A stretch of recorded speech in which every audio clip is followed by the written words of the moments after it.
Chapter 15 of Peter Pan by J.M. Barrie. Recording by pjcsaville. Chapter 15 Hook or Me This Time. Odd things happen to all of us on our way through life without our noticing for a time that they have happened. Thus, to take an instance, we suddenly discover that we have been deaf in 1 year, for we don't know how long, but, say, half an hour. Now such an experience had come that night to Peter. When last we saw him, he was stealing across the island with one finger to his lips and his dagger at the ready. He had seen the crocodile pass by without noticing anything peculiar about it, but by and by he remembered that it had not been ticking. At first he thought this eerie, but soon concluded rightly that the clock had run down. Without giving a thought to what might be the feelings of a fellow creature thus abruptly deprived of its closest companion, Peter began to consider how he could turn the catastrophe to his own use, and he decided to tick, so that the wild beasts should believe that he was a crocodile, and let him pass unmolested. He ticked superbly, but with one unforeseen result. The crocodile was among those who had heard that sound, and it followed him, though whether with the purpose of regaining what it had lost, or merely as a friend under the belief that it was again ticking itself, will never be certainly known, for, like slaves to a fixed idea, it was a stupid beast. Peter reached the shore without mishap, and went straight on, his legs encountering the water, as if quite unaware that they had entered a new element. Thus many animals pass from land to water, but no other human of whom I know. As he swam he had but one thought: hook or me this time. He had ticked so long that he now went on ticking without knowing that he was doing it. Had he known he would have stopped, for to board the brig by help of the tick, though an ingenious idea, had not occurred to him. On the contrary, he thought he had scaled her side, as noiseless as a mouse, and he was amazed to see the pirates cowering from him, with Hook in their midst, as abject as if he had heard the crocodile. The crocodile. No sooner did Peter remember it than he heard the ticking. At first he thought the sound did come from the crocodile, and he looked behind him swiftly. Then he realized that he was doing it himself, and in a flash he understood the situation. How clever of me, he thought at once, and signed to the boys not to burst into applause. It was at this moment that Ed Tynte, the quartermaster, emerged from the forecastle and came along the deck. Now, reader, time what happened by your watch. Peter struck true and deep. John clapped his hands on the ill-fated pirate's mouth to stifle a dying groan. He fell forward. 4 boys caught him to prevent the thud. Peter gave the signal, and the carrion was cast overboard. There was a splash, and then silence. How long has it taken? 1. Slightly had begun to count. None too soon, Peter, every inch of him on tiptoe, vanished into the cabin, for more than one pirate was screwing up his courage to look around. They could hear each other's distressed breathing now, which showed them that the more terrible sound had passed. "It's gone, Captain," Smee said, wiping off his spectacles. "All's still again." Slowly Hook let his head emerge from his ruff, and listened so intently that he could have caught the echo of the tick. There was not a sound, and he drew himself up firmly to his full height. "Then here's to Johnny Plank," he cried brazenly, hating the boys more than ever because they had seen him unbend.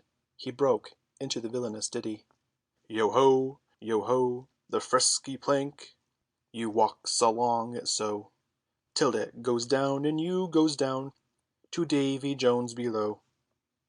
To terrorize the prisoners the more, though with a certain loss of dignity, he danced along the imaginary plank, grimacing at them as he sang, and when he finished he cried, "Do you want a touch of the cat-o'-nine-tails before you walk the plank?"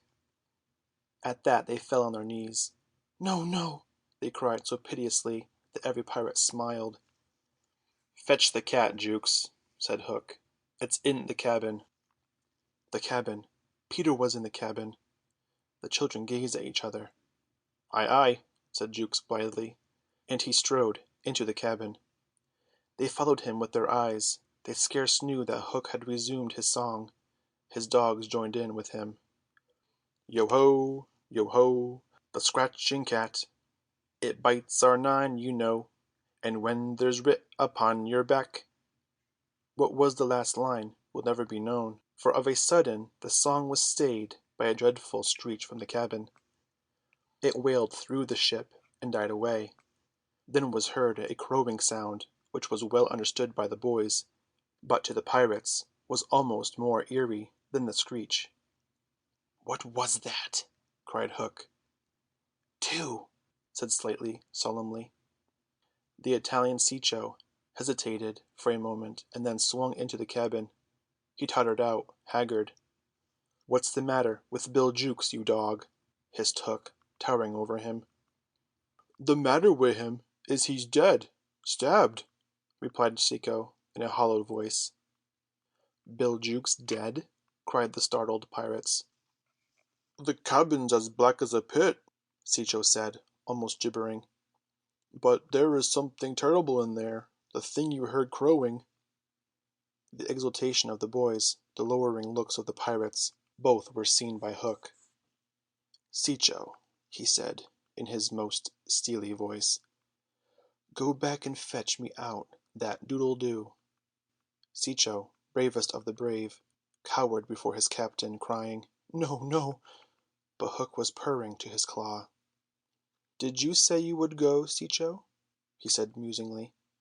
Cecco went, first flinging his arm despairingly. There was no more singing. All listened now, and again came a death screech, and again a crow. No one spoke, except Slightly. "Three," he said.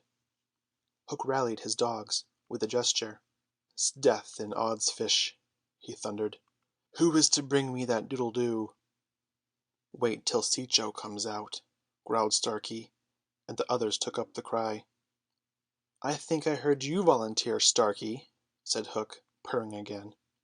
"No, by thunder!" Starkey cried. "My Hook thinks you did," said Hook, crossing to him. "I wonder if it would not be advisable, Starkey, to humour the Hook?"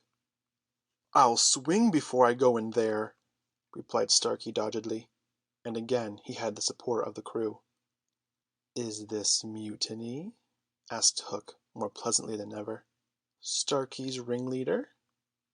"Captain, mercy!" Starkey whimpered, all of a tremble now. "Shake hands, Starkey," said Hook, proffering his claw. Starkey looked round for help, but all deserted him. As he backed up, Hook advanced, and now the red spark was in his eye. With a despairing scream the pirate leapt upon Long Tom, and precipitated himself into the sea. "Four," said Slightly. "And now," Hook said courteously, "did any other gentleman say mutiny?" Seizing a lantern and raising his claw with a menacing gesture, "I'll bring out that doodle-doo myself," he said, and sped into the cabin. "Five." How Slightly longed to say it. He wetted his lips to be ready, but Hook came staggering out without his lantern. "Something blew out the light," he said, a little unsteadily. "Something?" echoed Mullins. "What of Cecco?" demanded Noodler. "He's as dead as Jukes," said Hook shortly. His reluctance to return to the cabin impressed them all unfavourably, and the mutinous sounds again broke forth. All pirates are superstitious, and Cookson cried, "They do say the surest sign a ship's accurst is when there's one on board more than can be accounted for." "I've heard," muttered Mullins, "he always boards the pirate craft last. Had he a tail, Captain?"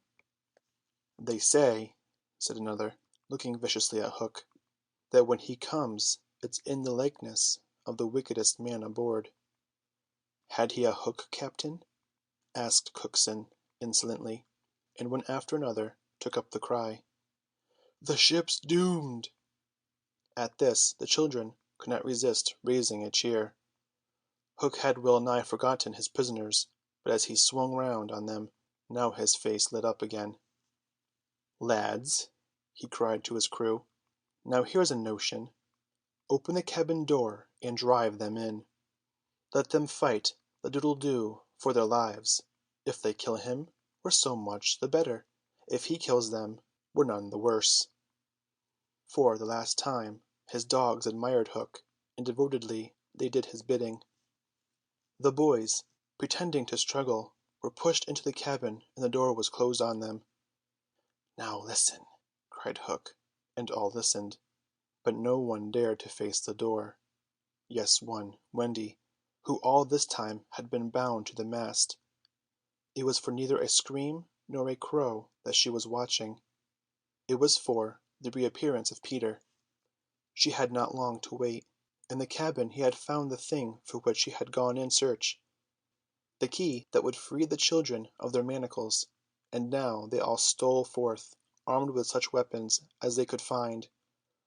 First signing them to hide, Peter cut Wendy's bonds, and then nothing could have been easier than for them all to fly off together. But one thing barred the way, an oath. Hook or me this time.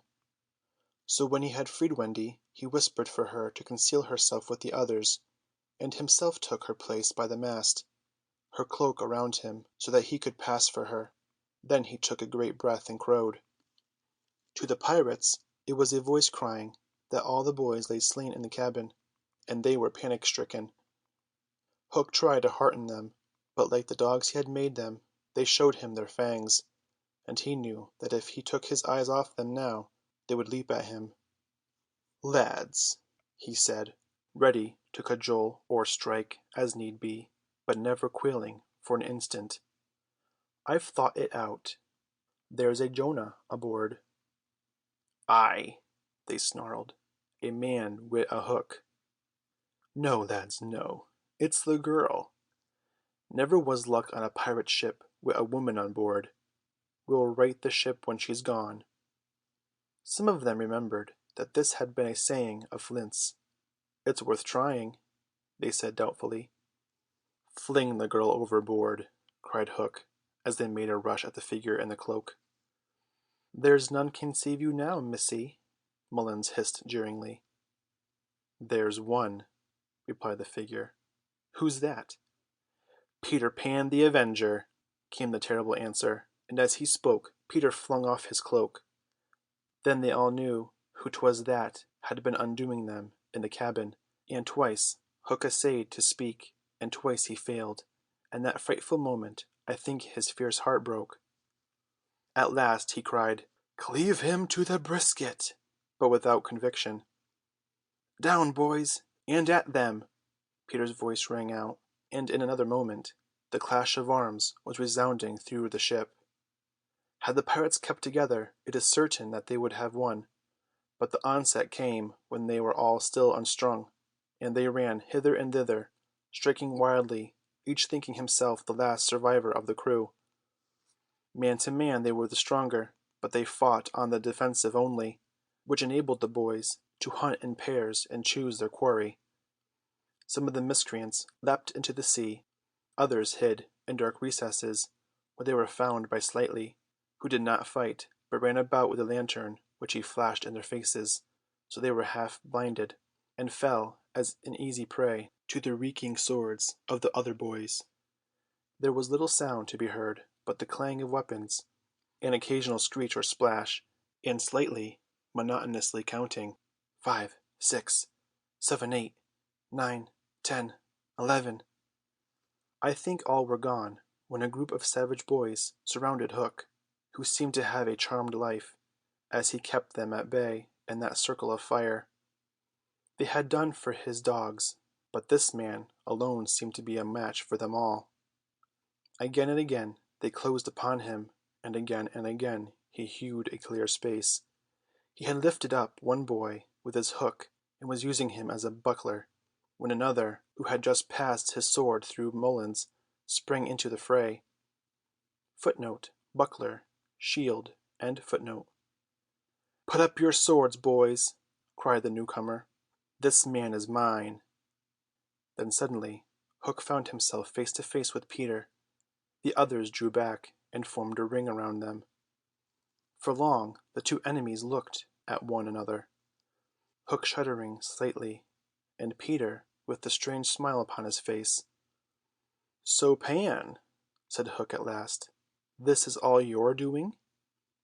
"Ay, James Hook," came the stern answer, "it is all my doing." "Proud and insolent youth," said Hook, "prepare to meet thy doom." "Dark and sinister man," Peter answered, "have at thee." Without more words they fell to, and for a space there was no advantage to either blade. Peter was a superb swordsman, and parried with dazzling rapidity. Ever and anon he followed up a feint with a lunge that got past his foe's defence, but his shorter reach stood him in ill stead, and he could not drive the steel home.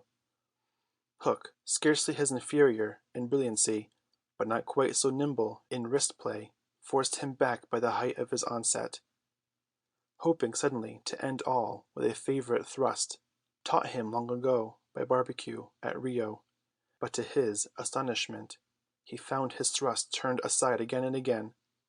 Then he sought to close and give the quietus with his iron hook, which all this time had been pawing the air, but Peter doubled under it, and lunging fiercely, pierced him in the ribs. At the sight of his own blood, whose peculiar colour, you remember, was offensive to him, the sword fell from Hook's hand, and he was at Peter's mercy. "Now!" cried all the boys, but with a magnificent gesture Peter invited his opponent to pick up his sword. Hook did so instantly, but with a tragic feeling that Peter was showing good form. Hitherto he had thought it was some fiend fighting him, but darker suspicions assailed him now. "Pan, who and what art thou?" he cried huskily. "I'm youth, I'm joy," Peter answered at a venture. "I'm a little bird that has broken out of the egg." This, of course, was nonsense, but it was proof to the unhappy Hook that Peter did not know in the least who or what he was, which is the very pinnacle of good form. "To it again!" he cried despairingly. He fought now like a human flail, and every step of that terrible sword would have severed in twain any man or boy who obstructed it, but Peter fluttered around him as if the very wind it made blew him out of the danger zone, and again he darted in and pricked. Hook was fighting now without hope. That passionate breast no longer asked for life, but for one boon it craved, to see Peter show bad form before it was cold forever. Abandoning the fight, he rushed into the powder magazine and fired it. "In 2 minutes," he cried, "the ship will be blown to pieces." Now, he thought, true form will show. But Peter issued from the powder magazine with the shell in his hands, and calmly flung it overboard. What sort of form was Hook himself showing? Misguided man though he was, we may be glad, without sympathizing with him, that in the end he was true to the traditions of his race. The other boys were flying around him now, flouting, scornful, and he staggered about the deck, striking up at them impotently. His mind was no longer with them. It was slouching in the playing fields of long ago, or being sent up to the headmaster for good, or watching the wall game from a famous wall. And his shoes were right, and his waistcoat was right, and his tie was right, and his socks were right. James Hook, thou not wholly unheroic figure, farewell, for we have come to his last moment. Seeing Peter slowly advancing upon him through the air with a dagger poised, he sprang upon the bulwarks to cast himself into the sea. He did not know that the crocodile was waiting for him, for we purposely stopped the clock that this knowledge might be spared him, a little mark of respect from us at the end. He had one last triumph, which I think we need not grudge him. As he stood on the bulwark looking over his shoulder at Peter gliding through the air, he invited him with a gesture to use his foot. It made Peter kick instead of stab. At last Hook had got the boon for which he craved. "Bad form!" he cried jeeringly, and went content to the crocodile. Thus perished James Hook. 17, Slightly sang out. He was not quite correct in his figures. 15 paid the penalty for their crimes that night, but 2 reached the shore, Starkey to be captured by the redskins, who made him nurse, for all their papooses, a melancholy come-down for a pirate, and Smee, who henceforth wandered about the world in his spectacles, making a precarious living by saying he was the only man that Jess Hook had feared. Wendy, of course, had stood by taking no part in the fight, though watching Peter with glistening eyes, but now that all was over, she became prominent again. She praised them equally, and shuddered delightfully when Michael showed her the place where he had killed one, and then she took them into Hook's cabin, and pointed to his watch, which was hanging on a nail. It said 1:30. The lateness of the hour was almost the biggest thing of all. She got them to bed in the pirates' bunks pretty quickly, you may be sure, but old Peter, who strutted up and down on the deck until at last he fell asleep by the side of Long Tom. He had one of his dreams that night, and cried in his sleep for a long time, and Wendy held him tightly. End of chapter 15.